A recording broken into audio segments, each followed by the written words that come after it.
दोस्तों इस वक्त की बड़ी खबरें जो हैं क्या हैं, तो आइए हम खबरों से अवगत कराते चलें। तो वो खबरें जो हैं सदन को लेकर हैं। तो दोस्तों हम आपके लिए सदन खबरों की ओर लेके चलते हैं। आदाब, मैं हसरुद्दीन, आप देख रहे हैं जलाल न्यूज़ 901 टीवी चैनल। तो दोस्तों खबरें किस प्रकार की हैं, तो जो है अपने चैनल के माध्यम से हम प्रयास करते हैं कि आप सभी श्रोताओं तक खबरों का सिलसिला जो है पहुँचे और खबरों से रूबरू कराया जाए। आदाब, मैं हसरुद्दीन, आप देख रहे हैं Jalal news 901 TV channel. 901 TV channel सटीक जानकारी देता है, सही खबरें सही लोगों तक। तो वो खबरें क्या हैं? सदन हैंग तो स्पीकर ही किंग, वाजपेयी जैसा दबाव मोदी पर, 20 संसदीय पावर गेम में कितना अहम है रोल। एनडीए सरकार में टीडीपी लोकसभा स्पीकर का पद चाह रही है। इससे पहले वाजपेयी सरकार में भी जब टीडीपी शामिल थी तो उसके पास स्पीकर का पद था। अब मोदी सरकार में भी टीडीपी स्पीकर का पद मांग रही है। ऐसे में जानते हैं कि लोकसभा स्पीकर के पास ऐसी क्या पावर होती है जो टीडीपी इसकी मांग कर रही है। तो दर्शकों, क्यों मांगे हो रही हैं, क्यों मांगे की जा रही हैं? प्रधानमंत्री नरेंद्र मोदी को अब साथ चाहिए, क्योंकि 2014 और 19 में तो बीजेपी के पास बहुमत की 272 से ज़्यादा सीटें थीं, लेकिन इस बार बीजेपी की गाड़ी 240 पर अटक गई है।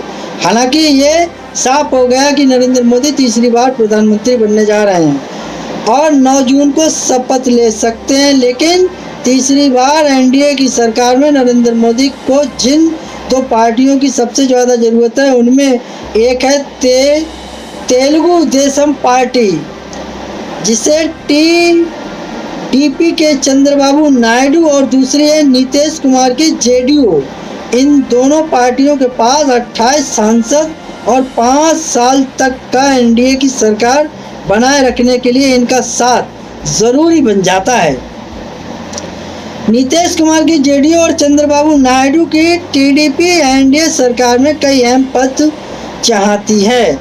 नीतीश कुमार ने जहां 4 सांसदों पर 1 मंत्री का फार्मूला दिया है, तो वहीं टीडीपी ने सड़क परिवहन, स्वास्थ्य और कृषि जैसे बड़े मंत्रालय मांगे हैं। इसके साथ ही टीडीपी की नज़र लोकसभा स्पीकर की कुर्सी पर है। बताया जा रहा है टीडीपी लोकसभा स्पीकर का पद भी मांग रही है। दोस्तों ये वो खबरें हैं, प्रमाणित खबरें, सौजन्य सूत्रों के द्वारा खबरें मुझ तक पहुँची, मैंने आपके लिए दिखाने का प्रयास करा। तो दोस्तों बने रहिए चैनल के साथ। मैं इसी प्रकार की लेटेस्ट खबरें लेके आपके बीच हाजिर होता हूँ। तो दोस्तों अगर आप लोग खबरों से सहमत हैं तो एक आगाज़ कीजिएगा, चैनल को लाइक शेयर सब्सक्राइब करें, घंटी वाला बटन ऑल करना ना भूलें, जिससे हर खबर आप तक पहुंच सके और जो है हर नोटिफिकेशन आप तक पहुंच सके। तो नोटिफिकेशन पहुंचेगा आप तक तो जो है खबर भी पहुंच जाएगी आप तक। तो दोस्तों जो है इससे क्या होता है, हमारे लिए एक सहानुभूति प्राप्त होती है, हौसला अफजाई होती है, एक मोटिवेशन मिलता है। यही मोटिवेशन और हौसला अफजाई को लेकर मैं आपके बीच हाजिर हर रोज़ होता हूँ और जो है खबरें जो है तरोताज़ा खबरें लेके आता हूँ। तो चैनल को बने रहिए, लगातार खबरें देखते रहिए। हम इससे जुड़ी और भी जानकारियाँ देखते हैं कि आखिरकार सदन में किस प्रकार की चर्चा हो रही है। तो जो है मैं इन खबरों से भी अवगत कराना चाहूँगा। इससे पहले वाजपेयी सरकार में भी टीडीपी ने लोकसभा का स्पीकर पद रखा था। अटल बिहारी वाजपेयी की सरकार में टीडीपी के दिवंगत नेता जीएमसी बाल योगी लोकसभा के अध्यक्ष थे। अब जब टीबीटी एक बार फिर एनडीए में अहम भूमिका आई है, तो उसकी नज़रें फिर स्पीकर की कुर्सी पर टिक गई हैं। पर लोकसभा स्पीकर का पद इतना अहम क्यों है और टीडीपी इस पद को क्यों चाहती है, ये समझते हैं। लेकिन उसके पहले जानते हैं कि लोकसभा स्पीकर का चुनाव कैसे होता है। प्रोटेक्शन स्पीकर, फिर स्पीकर। आम चुनाव होने वाले नई सरकार के गठन के बाद नए सदस्यों को शपथ दिलाने के लिए प्रोटेम स्पीकर की नियुक्ति की जाती है। प्रोटेम स्पीकर आमतौर पर लेकिन लोकसभा सबसे सीनियर सांसद को बनाया जाता है। प्रोटेम स्पीकर के देखरेख की लोकसभा स्पीकर का चुनाव होता है। आम चुनाव के बाद सरकार और विपक्ष मिलकर स्पीकर के लिए उम्मीदवार का नाम घोषित करते हैं। इसके बाद प्रधानमंत्री और संसदीय कार्य मंत्री उम्मीदवार के नाम का प्रस्ताव करते हैं। अगर एक से ज़्यादा उम्मीदवार है तो फिर बारी बारी से प्रस्ताव रखा जाता है। जरूरत पड़ने पर वोटिंग भी कराई जाती है। जिसके नाम पर प्रस्ताव मंजूर होता है जिसके नाम पर प्रस्ताव मंजूर होता है, किस प्रकार का प्रस्ताव मंजूर होता है, प्रस्ताव रखा जाता है, वोटिंग भी कराई जाती है, इसके नाम पर मंजूरी दी जाती है, उसे स्पीकर चुना जाता है। स्पीकर का कार्यकाल चुनाव की तारीख से लेकर अगले लोकसभा की पहली बैठक के ठीक पहले तक होता है। यानी जब तक 18वीं लोकसभा की पहली बैठक नहीं होती तब तक ओम बिरला की स्पीकर रहेंगे। तो दोस्तों, ये वो खबरें थी, उनकी कड़ियों से भी हम आपके लिए अवगत कराना चाहेंगे। लोकसभा स्पीकर की पावर क्या? लोकसभा स्पीकर का पद संवैधानिक पद होता है। सदन का सबसे प्रमुख व्यक्ति स्पीकर ही होता है। सदन में स्पीकर की मंजूरी के बिना कुछ भी नहीं हो सकता। स्पीकर को सदन की मर्यादा और व्यवस्था बनाए रखने होती है। अगर ऐसा नहीं होता तो वो सदन को स्थगित कर सकते हैं या फिर निलंबित कर सकते हैं। इतना ही नहीं, मर्यादा का उल्लंघन करने वाले सांसदों को भी स्पीकर निलंबित कर सकते हैं। पाला बदलने वाले सदस्यों की अयोग्यता भी स्पीकर दल बदल कानून के तहत फैसला करते हैं। हालांकि 1992 के सुप्रीम कोर्ट ने एक फैसले में साफ कर दिया कि स्पीकर के फैसले को अदालत में चुनौती दी जाती है। हालांकि इसके बावजूद दल बदल के मामले में स्पीकर के पास अहम पावर होती है। पिछले साल महाराष्ट्र के स्पीकर राहुल नरवेकर पर नरवेकर विधायक कौन हैं, क्या हैं? तो हालांकि जो है नरवेकर के बारे में हम जो है बात करेंगे। अभी उससे जुड़ी और भी जो कड़ियाँ हैं उन पर नज़र हम डाल लेते हैं। तो नरवेकर पर विधायकों की अयोग्यता के मामले पर सुनवाई करने के दौरान पक्षपाती रवैया अपनाने का आरोप लगा था, लेकिन सुप्रीम कोर्ट ने ठाकरे गुट के अलग होकर आए एकनाथ शिंदे और उनके विधायकों के खिलाफ दल बदल विरोधी कार्यवाही को सुनने और अंतिम फैसले लेने का मौका दिया। आज़ादी के बाद से अब तक लोकसभा स्पीकर पद सत्तारूढ़ पार्टी या गठबंधन के पास ही जाता है, जबकि सत्तारूढ़ पार्टी या गठबंधन के पास ही जाता है, जबकि डिप्टी स्पीकर का पद विपक्ष को मिलता है। हालांकि डिप्टी स्पीकर के पद को बाध्यता नहीं, पिछली लोकसभा में डिप्टी स्पीकर का पद खाली रहा था। तो इस बार क्या है, पूरे पश्चिम उत्तर में बीजेपी को कहाँ कितना नफा नुकसान, कैसे 240 पर अटक गई गाड़ी। तो नीतीश कुमार, पीएम मोदी, चंद्रबाबू नायडू का पवन कल्याण, तो किस प्रकार स्पीकर की कुर्सी पर नजरें क्यों? टीडीपी अब तक कई गठबंधन का हिस्सा रह चुकी है। वाजपेयी सरकार में टीडीपी एनडीए की सहयोगी थी और उस वक्त भी स्पीकर का पद उसने ही रखा था। लोकसभा स्पीकर का पद काफ़ी अहम होता है जब सदन में बहुमत साबित करने की बात आती है, या फिर स्पीकर की कुर्सी की पर नजरें क्यों? तो टीडीपी कई गठबंधन का हिस्सा रह चुकी है।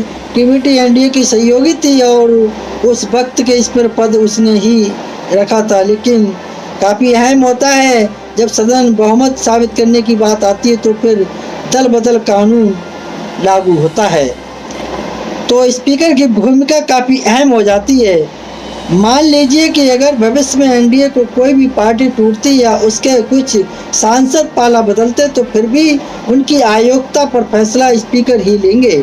इसके अलावा जब भी सदन में कोई भी विवाद की स्थिति बनती है तो स्पीकर का फैसला ही अंतिम होता है। लोकसभा स्पीकर से जुड़ी कुछ रोचक बातें। पहले स्पीकर 1951-52 में हुए। पहले आम चुनाव के बाद जब पहली बार लोकसभा का गठन हुआ तो किस प्रकार का गठन हुआ, तो इसमें कांग्रेस के गणेश वासुदेव मावलंकर को स्पीकर नियुक्त किया गया था। 1956 में उनके निधन के बाद कांग्रेस ही अनंत श्यामनंद अय्यंगार ने स्पीकर का पद संभाला था। पहले दलित स्पीकर अटल बिहारी वाजपेयी की सरकार में TDP GMC Balayogi Lok Sabha speaker थे। इस पद पर लगभग 4 साल रहे। बालयोगी लोकसभा पहले दलित स्पीकर थे। हम बात करते हैं राष्ट्रपति बने इस पर 1977 में छठी लोकसभा के गठन के नीलाभी संजीव रेड्डा स्पीकर बने। रेड्डा पहले गैर कांग्रेसी स्पीकर थे। वो 2109 दिन ही पद पर रहे और जुलाई 1977 में राष्ट्रपति बन गए। पहली महिला स्पीकर 2019 के चुनाव में के बाद यूपीए की सरकार में कांग्रेस की मीरा कुमार लोकसभा की अध्यक्ष बनी। मीरा कुमार लोकसभा की पहली महिला स्पीकर थी। उसके बाद 2014 में एनडीए की सरकार में सुमित्रा महाजन स्पीकर बनी। आगाज है अंजाम इंडिया गठबंधन के नाम, तो देखें तारीखें एनडीए को भारी पड़ गई किस प्रकार।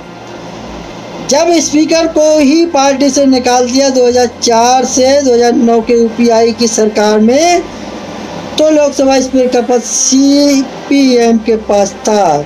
सीपीएम के सोमनाथ चटर्जी लोकसभा स्पीकर थे। कांग्रेस की अगुवाई वाली सरकार को सीपीएम ने भी समर्थन दिया था। 2008 में भारत अमेरिका के बीच न्यूजीलैंड डील होने से नाराज सीपीएम ने यूपीए सरकार से समर्थन वापस ले लिया था।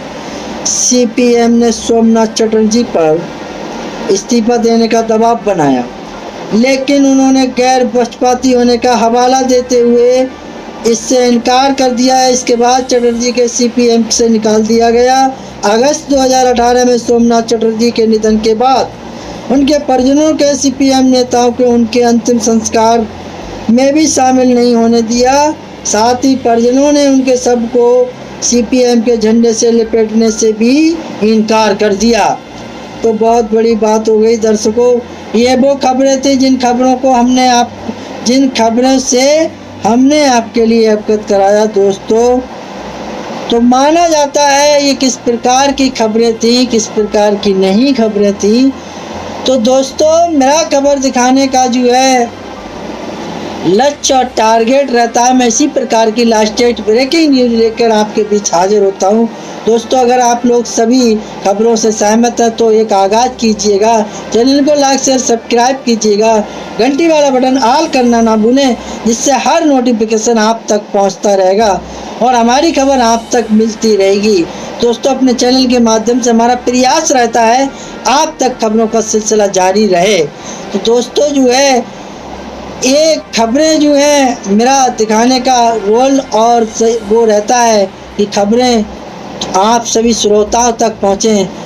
तो दोस्तों जो है आप चैनल को लाइक शेयर करेंगे तो उससे एक हौसला अफजाई होगी। अगर आप सभी लोग खबर से सहमत हैं तो खबरों के लिए जो है एक हौसला अफजाई होगी और एक मोटिवेशन मिलता है। वही मोटिवेशन को लेकर आपके बीच में आता हूँ हर रोज़ तरोताज़ा खबरें दिखाने के लिए या बताने के लिए। तो दर्शकों जो है हमारा जो है यही लक्ष्य और टारगेट रहा खबर दिखाने का। तो दोस्तों जो है तमाम इस तरीके की खबरें देखने के लिए हमारे चैनल के लिए सब्सक्राइब ज़रूर कर लें, जिससे हर नोटिफिकेशन आप तक पहुंच सके। तो दोस्तों मेरा खबर दिखाने का मकसद रहा लोगों के लिए जागरूक करना, ना कि किसी की भावनाओं को ठेस पहुंचाना। तो दोस्तों खबरों में हमारे साथ बने रहने के लिए हमारे चैनल जलाल न्यूज़ 901 के लिए सब्सक्राइब करें, जिससे हर खबर आसानी से मिल सके। जय हिंद।